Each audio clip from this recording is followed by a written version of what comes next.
Hello, how's it going? In today's video, I'm covering the Ashbringer, Shadow of the Necropolis, and the Unraveling of Time from Chronicle Volume 3. It's really bloody windy outside, so the sound of this video might be a bit weird, but let's get...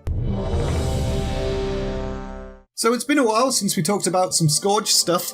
The Plague Lands in the Eastern Kingdoms were still pretty rife, with undead and spirits that were a little bit pissed off and looking for some revenge. There were also two opposing groups of paladins, focused on eradicating the Lich King's influence. The Scarlet Crusade had grown even more corrupt. Anyone who dared question their methods would immediately regret that decision. However, whilst they were running around being jerks, another order had risen. People who were sick and tired of the Scarlet Crusade's crap, but refused to give up on their holy mission, founded the Argent Dawn. One of the newest recruits of the Argent Dawn was Darian Mograine, the youngest son of the late Alexandros Mograine. He was still a little bit upset about his father's death, especially since it wasn't the Scourge that did it. It was his older brother, Renault, or Renault. I don't know. Renault had fallen to darkness and committed patricide, and for a time, this had caused Darian to have a crisis of faith. It's difficult to believe in something when everything around you falls to shit, but recent events had renewed his hope.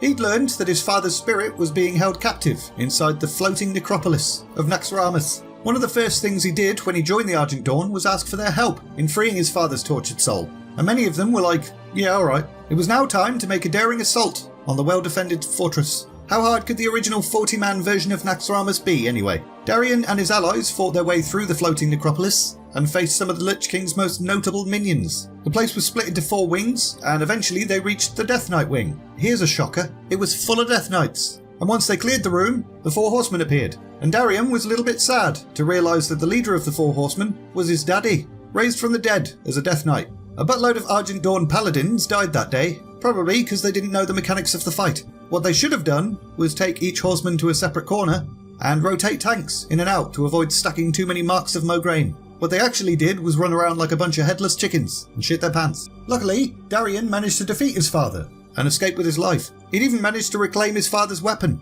the Ashbringer. However, it had been corrupted back when Renault got all stabby with his dad. As Darian bloody cheesed it, I imagine Kel'Thuzad and Sapphiron were like, oh, I guess they didn't realise there were 2 more bosses in this raid. Want to go get some brunch or something? Anyway, Darian realised he could hear someone speaking to him from the Ashbringer, and it didn't take him long to figure out it was the voice of his father, mumbling about being trapped inside the sword and kind of wanting to get out because it was really uncomfortable. Darian really wanted to help his dad, so he sought out his brother, Renault.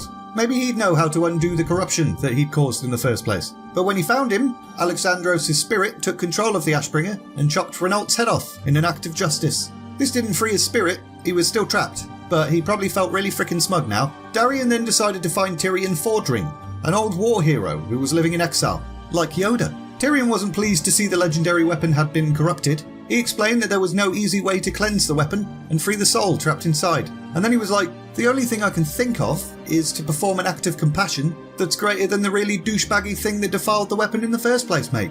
At this point, Darian fell to his knees like, what the bloody hell are you even talking about? What am I supposed to do? Help some old ladies across the street or something? He returned to the Argent Dawn and joined them at Light's Hope Chapel in the Plague Lands. An army of Scourge was mounting an offensive against the holy site. Things didn't look good for the Argent Dawn, as they were vastly outnumbered, but Darian stood with them on the front lines anyway. They couldn't allow the Scourge to claim this holy ground and all the righteous souls that had been laid to rest there. As the chapel's defenders desperately tried to not die, Darian finally realised what he needed to do. His father had died due to betrayal. The only act that could free him was to make the ultimate sacrifice. Maybe his father's freed spirit could turn the tides of this battle in the Argent Dawn's favour and save them from annihilation. So as some of the other paladins watched him and thought, what the balls is that guy doing? He took the corrupted Ashbringer and full-on impaled himself with it. Not only did this selfless act free his father, but it also awakened the spirits beneath the chapel.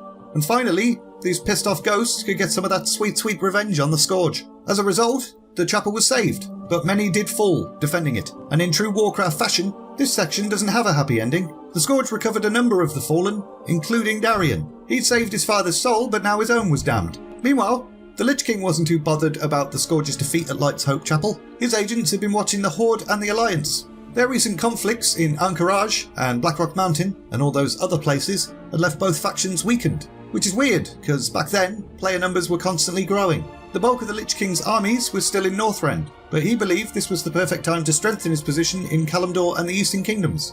So, without warning, several regions of Azeroth now had massive floating necropoli hanging about in the sky. The Argent Dawn sent word that the Scourge's power was concentrated in Naxxramas, which was the best defended of all of the Necropoli, plus they now knew Kel'Thuzad was in there, and this information reached the Alliance. So Bolvar 4-Dragon recruited about 40 Alliance champions and sent them to give the original Naxxramas from patch 1.11 a try. They fought their way through plagued abominations, plague bats, crypt lords, even a bloody frost worm, and eventually they found themselves face to face against the Lich King's best mate, Kel'Thuzad. In phase 1, Kel'Thuzad was basically invulnerable, and they just had to kill the ads. Seemed pretty straightforward, but after about 5 minutes and 10 seconds, he decided to actually join in. And then phase 2 was like the opposite of straightforward. It's fights like this that I personally just don't have the brain capacity to deal with. And here's why. Kel'Thuzad needed to be interrupted every now and then, or else he'd one-shot the main tank. He also did raid-wide damage. He also had a mind control ability, which he used on the players with the highest aggro. And then they'd bloody buff and heal him, which was great. He'd debuff mana users, he'd summon ground fissures that needed to be avoided, and he could basically just stop players from being able to do anything, whilst they took damage over time, and needed to be healed within 4 seconds or they'd be dead. At 40% health, phase 3 started, and Kel'Thuzad called in 5 Nerubian Crypt Lords, known as the Guardians of Icecrown. These guys each had as much health as Kel'Thuzad did, and would cast Blood Tap, which would buff their damage by 15% and can stack up to 99 times. Fantastic. So all in all, the Alliance champions were kind of dropped in at the deep end, considering this is like their second raid canonically, but they did alright. Kel'Thuzad fell, and the Alliance had succeeded in stopping the Scourge's short-lived invasion. They did consider destroying Naxxramas itself, but to be honest, they just wanted to get the balls out of there. The fortress had begun drifting back to Northrend, and that region was like 10 levels higher than them, and also wouldn't be added to the game for another 2 years. But with his last breath, Kel'Thuzad had uttered something a little bit worrying. He promised he would return, more powerful than ever. And now for a completely different and weird story. The Bronze Dragonflight had always been interested in the War of the Ancients. As they traversed the Timeways, they'd very often go back and watch as the war unfolded. And every time, they'd witness a new, different act of heroism by Azeroth's defenders. But recently, they'd started to realise that history was changing. It wasn't that they were witnessing something they'd not noticed before. Things were literally playing out differently. These anomalies started out subtle, but soon became much more drastic, even reaching a point where the Burning Legion looked like they were going to win the war. Nosdormu, the aspect of time, had no idea what was corrupting the Timeways, and it was that ignorance that was really giving him the goosey boots. Since he couldn't establish what was altering history from the outside, he dispatched 3 heroes to the past to make sure events played out correctly. The human mage Ronin, the red dragon Corielstrath, and an orc veteran of the 1st, 2nd and 3rd wars, Broxigar. The 3 champions joined the Night Elf resistance and helped defend Azeroth against the Legion.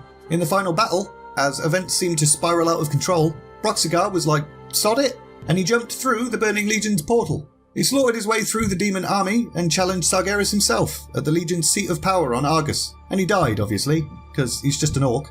But fair play to him, that was pretty brave, but pretty dumb. But the mission was complete, and Nosdormu returned Corielstrath and Ronin to the present. They'd ensured that the sanctity of the Timeways had been upheld. However, this would not be the last time something like this would happen. Nosdormu became obsessed with finding out what the bloody hell was responsible for this, so he disappeared into the Timeways, not to be seen again for many years. And we're leaving it there!